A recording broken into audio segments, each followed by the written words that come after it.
Assalamualaikum warahmatullahi wabarakatuh. Perkenalkan, nama saya Muhammad Ranatullah. NIM 200301501039 dari kelas PJKRD, mata kuliah belajar motorik. Kali ini saya akan menjelaskan PowerPoint saya tentang belajar motorik. Pertama, tahap-tahap dan teori belajar motorik. Tahapan belajar motorik terdiri atas tahap kognitif, tahap asosiatif, dan tahap otonom.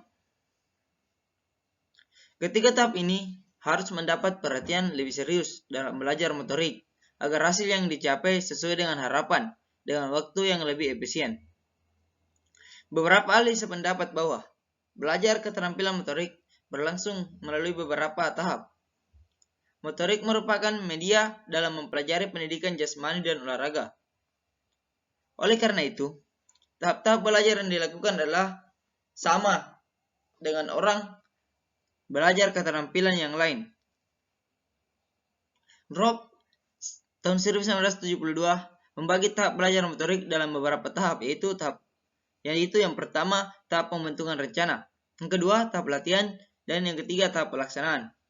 Dan Smith tahun 1988 mengutip pendapat Fitch dan Forstner yang menyatakan bahwa belajar keterampilan motorik berlangsung melalui beberapa fase, yaitu pertama fase kognitif, yang kedua fase fiksasi atau asosiasi, dan ketiga fase otomatisasi. Kali ini kita akan membahas ketiga tahap yang tadi, yaitu yang pertama tahap kognitif. Dalam mulai mempelajari suatu tugas baru, dibutuhkan informasi atau cara melaksanakan tugas gerak yang bersangkutan dengan benar. Oleh karena itu, pelaksanaan tugas gerak diawali dengan menerima informasi dan pembentukan pengertian. Tahap ini merupakan tahap awal dalam belajar motorik. Pada tahap ini seringkali terjadi kejutan berupa peningkatan yang besar bila dibandingkan dengan kemajuan pada tahap-tahap berikutnya. Yang kedua, tahap asosiatif. Permulaan tahap kedua ini akan berlangsung setelah tahap pertama. Tahap kognitif selesai pada tahap ini. Asosiasi verbal mulai ditinggalkan dan si pelaku memusatkan perhatian pada bagaimana melakukan pola motorik yang baik sebenar. Permulaan dari tahap ini ditandai oleh semakin efektifnya cara-cara siswa melaksanakan tugas motorik dan mereka mulai mampu menyesuaikan diri dengan keterampilan yang dilakukan. Lulusan tahun 1977-1988, tahap ini oleh Rahantok 6 tahun 1988 disebut sebagai tahap latihan yang merupakan rangkaian dari tahap rencana pelaksanaan. Yang ketiga, tahap otomatisasi. Tahap ini merupakan tahap paling akhir dari belajar motorik. Rahantok 6 tahun 1988 menyatakan bahwa pada pelaksanaan otomatis, maka belajar keterampilan makin ringan dalam penyelesaian suatu tugas atau keterampilan. Dan ini berarti makin menurun stres yang dialami oleh siswa. Pada fase ini, siswa mampu melakukan seluruh rencana pelaksanaan secara otomatis atau tanpa disadari sama sekali. Siswa telah mencapai rangkaian gerakan melalui latihan yang sungguh-sungguh, dan rentangan kesalahan mulai berkurang. Pola gerakan sementara telah disempurnakan dan siswa melakukan seluruh pola gerakan secara otomatis dengan hasil yang cukup memuaskan.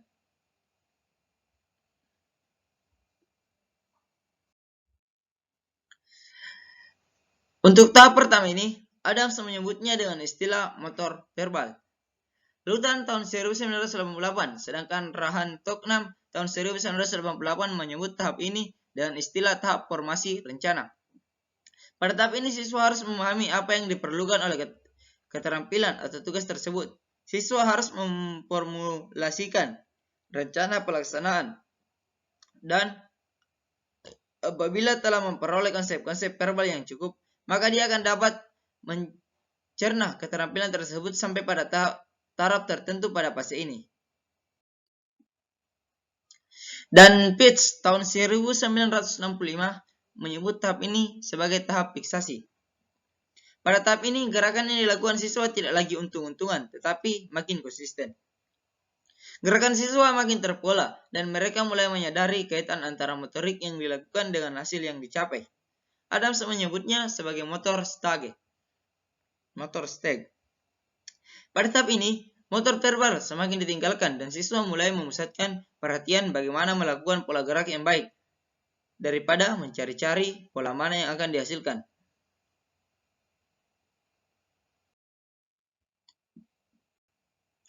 Yang menarik adalah pelaksanaan tugas gerak yang dilaksanakan tidak terganggu oleh kegiatan lain yang terjadi secara simultan.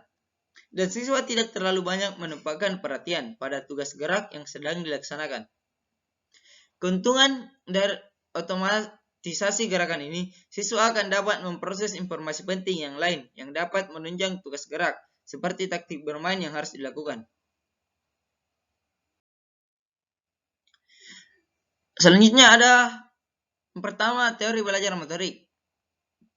Pertama teori Adam tahun 1971 mengembangkan teori belajar motorik yang disebut dengan teori jalur tertutup.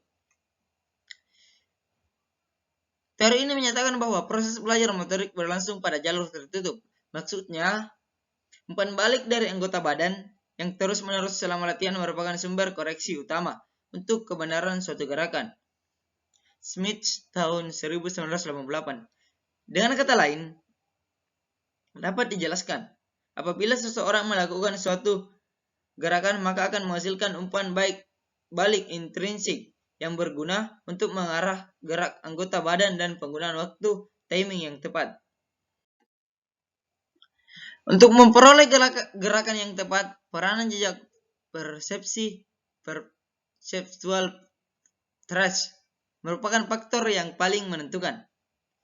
Ini berarti setiap kali orang mencoba, maka makin kuat jejak perseptual yang dimiliki, dan kemungkinan kesalahan makin kecil. Pengarah gerak ke arah sasaran yang dikehendaki dapat menghasilkan perubahan karena adanya umpan balik yang terjadi secara terus-menerus, sehingga meninggalkan jejak perseptual. Kesalahan gerak yang terjadi selama latihan memiliki efek yang negatif.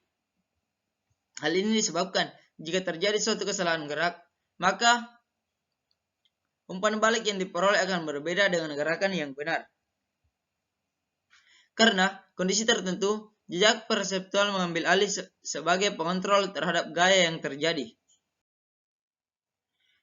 Menurut Adam, tahun 1971, pengetahuan tentang hasil bukan merupakan alat untuk penguatan reinforcement, tetapi hanya merupakan hadiah. Hal ini disebabkan siswa bukan penerima hadiah secara pasif, tetapi secara aktif. Siswa terlibat, baik secara verbal maupun memprediksi tugas yang dipelajari. Jadi, pengetahuan tentang hasil hanya merupakan informasi yang dapat membantu memecahkan masalah. Seseorang pada saat melakukan gerakan juga mampu mendeteksi kesalahan umpan balik intrinsik yang diterima dibandingkan dengan jejak persepsi. Perbedaan kedua hal tersebut merupakan kesalahan yang ditanggapi. Dengan cara ini, terjadilah penguatan subjektif, reinforcement subjektif, untuk membentuk gerakan menuju suatu target, tanpa menggunakan pengetahuan tentang hasil. Walaupun demikian, kesalahan yang terjadi secara terus-menerus pada saat latihan sangat membahayakan, karena ada keterkaitan antara koreksi dan jejak persepsi. Yang kedua, teori skema. Smith tahun 1988 telah mengembangkan teori skema yang memiliki konsep dasar bahwa proses belajar motorik berlangsung pada jalur terbuka. Tadi yang pertama kita membahas jalur yang tertutup. Sekarang jalur yang terbuka. Lanjut, tetapi tetap mengakui adanya proses kontrol jalur tertutup. Teori Adams. Beberapa teori Adams yang masih relevan dengan teori skema antara lain: A. Penekanan pada penguatan subjektif. B. Berlaku juga pada gerak lambat. Yang C, perlunya memori untuk memproduksi dan mengevaluasi gerakan. Dua kondisi memori yang dimiliki teori skema yaitu A. Memori ingatan, recall memory, bertanggung jawab untuk memproduksi gerakan. Dan B. Memori pengenalan, recognition memory, bertanggung jawab untuk mengevaluasi respon. Smith tahun 1998. Memori ingatan terlibat dalam program-program motorik dan membawa berbagai parameter untuk gerakan sistem sensor pengenalan. Demikianlah PowerPoint yang telah saya jelaskan. Kurang lebihnya mohon dimaafkan. Terima kasih. Assalamualaikum warahmatullahi wabarakatuh.